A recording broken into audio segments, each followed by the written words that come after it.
Good morning students, my name is Renuka Diwan और ये मेरा गामा फंक्शन का लेक्चर नंबर 11 है, जिसका क्वेश्चन नंबर 12 और ये लास्ट क्वेश्चन है गामा फंक्शन का। ये क्वेश्चन बहुत ही इंपॉर्टेंट है, आया हुआ है और इसमें दो सब्सटीट्यूशन लगता है। एक सब्सटीट्यूशन में ये स्टैंडर्ड फॉर्म में कन्वर्ट नहीं होता है, इसलिए हमको दो सब्सटीट्यूशन करना पड़ता है। सो स्टूडेंट्स, शुरू से आखिरी तक देखिए, तभी आपको ये समझ में आएगा और ये बहुत ही इंपॉर्टेंट क्वेश्चन है, तो प्रॉपरली इसको ध्यान से देखिएगा। अब आपका ये क्वेश्चन आया है, सिंगल इंटीग्रेशन है, इसका मतलब या तो ये बीटा का क्वेश्चन है या गामा, चूंकि लॉग लिखा हुआ है दैट मीन्स गामा का क्वेश्चन है ये। जब आपको समझ में आ गया लॉग है मतलब गामा का क्वेश्चन है, तो लॉग का एंगल देखिए। लॉग का एंगल क्या है? एक्स। लॉग का एंगल एक्स है तो उसको माइनस ऑफ वाई से रिप्लेस करोगे। तो सबसे पहले आप लिखोगे जो स्टैंडर्ड फॉर्मूला है, we know that gamma n is equals to integration 0 से infinity e to the power minus x x to the power n minus 1 dx। इसको हमेशा से हम 1 लेते आए। अब लेट जो आप लेफ्ट साइड का इंटीग्रल है उसको i सपोज करेंगे, तो 0 से 1 लिमिट है, x to the power m है, log x की पावर n है और इनटू dx है। इसको आप इक्वेशन नंबर 2 सपोज करेंगे। अब आप देखिए क्या ये स्टैंडर्ड फॉर्म में है, तो log x है, हमको e में कन्वर्ट करना है, तो सब्सटीट्यूशन स्टार्ट होगा। Let log x is equals to minus y लेंगे।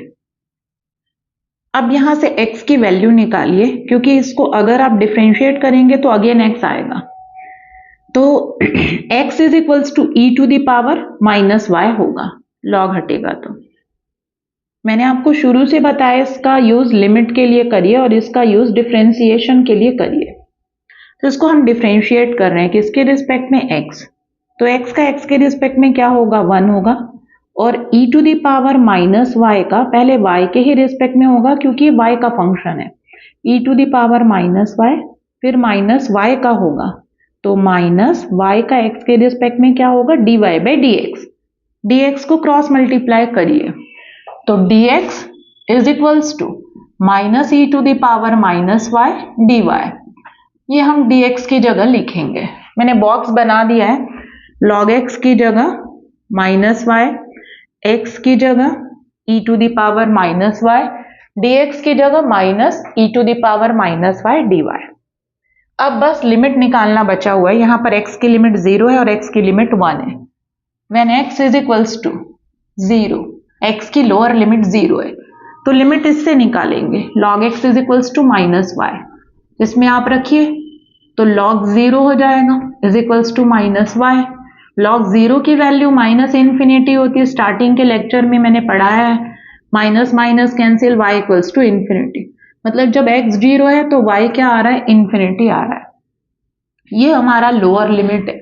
जब x 0 तो y equals to infinity. When x is equals to, x की अपर लिमिट क्या है आपकी? 1 है, तो log 1 is equals to minus y. log 1 0 होता है, 0 इक्वल्स टू माइनस वाई, मतलब y इक्वल्स टू 0। तो जब x 1 है तो y 0 आ रहा है। This is upper limit, y की अपर लिमिट है। अब सब हो गया आपका, तो आप अगेन i को उतारेंगे और इसमें सब्सटीट्यूशन स्टार्ट करेंगे। तो i को उतारने के लिए आप लिखेंगे फ्रॉम 2। इक्वेशन नंबर 2 मैंने सपोज किया है। From 2 i is equals to 0 से 1 है, x to the power m है, log x to the power n है और इनटू dx है। जब x 0 है तो y की लोअर लिमिट इन्फिनिटी और y की अपर लिमिट आपकी 0 है। x मैंने निकाला है यहाँ पर, e to the power minus y है और उसकी पावर m है, ये देखिए power m। log x is equals to ये है माइनस वाई, तो ये minus y to the power n। dx यहाँ ऊपर लिखा हुआ है minus e to the power minus y dy। Infinity से 0 को रहने दीजिए, ये माइनस को सामने में शिफ्ट कर दे रही हूं। e to the power minus m y हो गया, माइनस वाई की पावर n को लिखोगे माइनस 1 की पावर n और इंटू वाई की पावर n। क्योंकि माइनस वाई की पावर n की वैल्यू n पर डिपेंड करती है। अगर n नेगेटिव है तो ये नेगेटिव आएगा, n पॉजिटिव है तो ये पॉजिटिव। तो n की वैल्यू अगर ऑड है तो उस समय ये नेगेटिव आएगा, और n अगर इवन है तो उस समय ये पॉजिटिव आएगा। इसलिए -1 की पावर n, y की पावर n लिखोगे, और ये माइनस सामने में e to the power -y as it is, dy as it is. This is i, this is i। Minus सामने में, -1 की पावर n को बाहर निकाल दिया। अब मुझे पता है कि लोअर लिमिट को क्या करना है, 0, अपर को इन्फिनिटी। तो मैंने एक माइनस साइन लगाया और 0 नीचे ले आई, इन्फिनिटी ऊपर ले गई। डेफिनेट इंटीग्रल की जो प्रॉपर्टी है वो मैंने लगाया।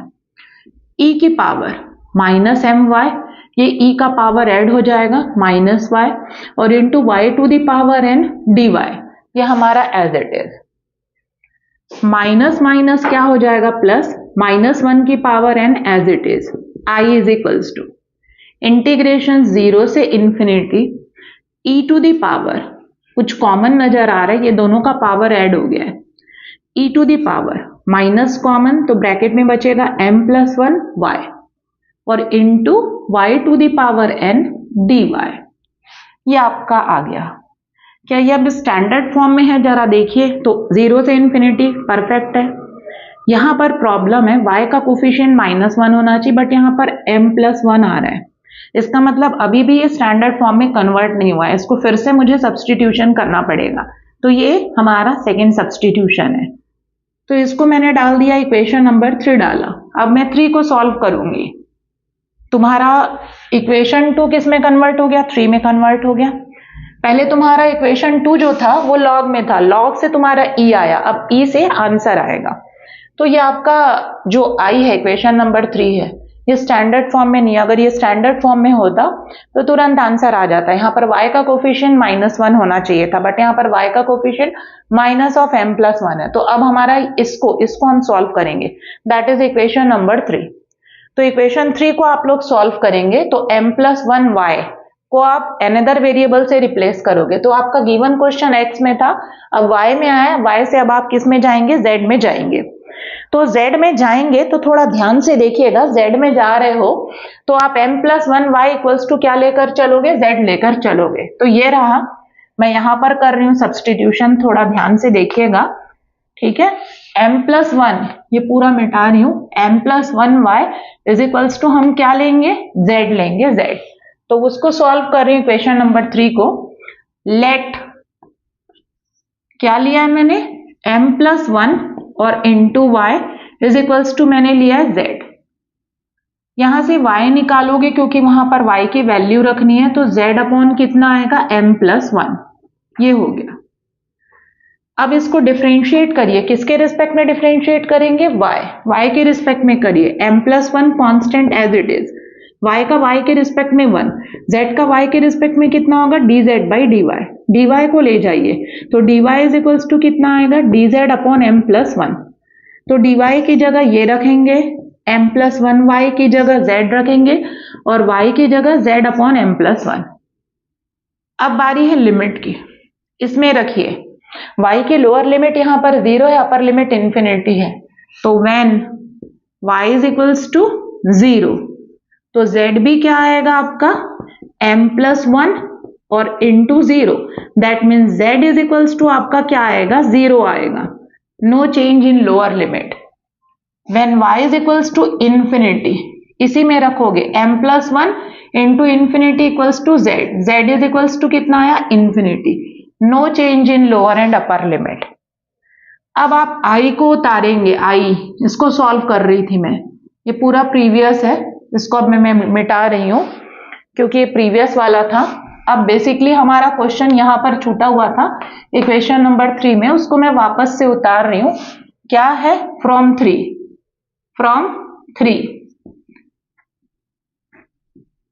i is equals to -1 to the power n, 0 से इंफिनिटी e की पावर -m+1y, y की पावर n और इंटू dy। -1 की power n as it is, 0 से इंफिनिटी में कोई चेंजेस नहीं आया है। e to the power minus, मैंने इस पूरे को z से रिप्लेस किया है। y की वैल्यू यहां पर देखिए, z अपॉन कितना है m+1 और उसकी भी पावर यहां पर n है।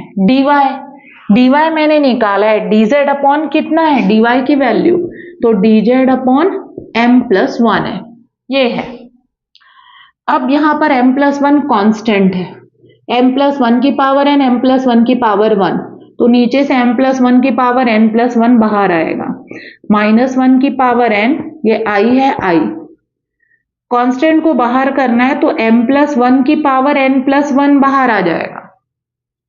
इंटीग्रेशन के अंदर 0 से इंफिनिटी e की पावर -z बचेगा, z की पावर n और इंटू dz, -1 की पावर n और नीचे m+1 की पावर n+1, 0 से इंफिनिटी, देखिए क्या स्टैंडर्ड फॉर्म में, हाँ 0 से इंफिनिटी है, e to the power -z, हाँ e to the power -z है, सही है, e to the power -z, ये दूसरी वाली कंडीशन भी सही है।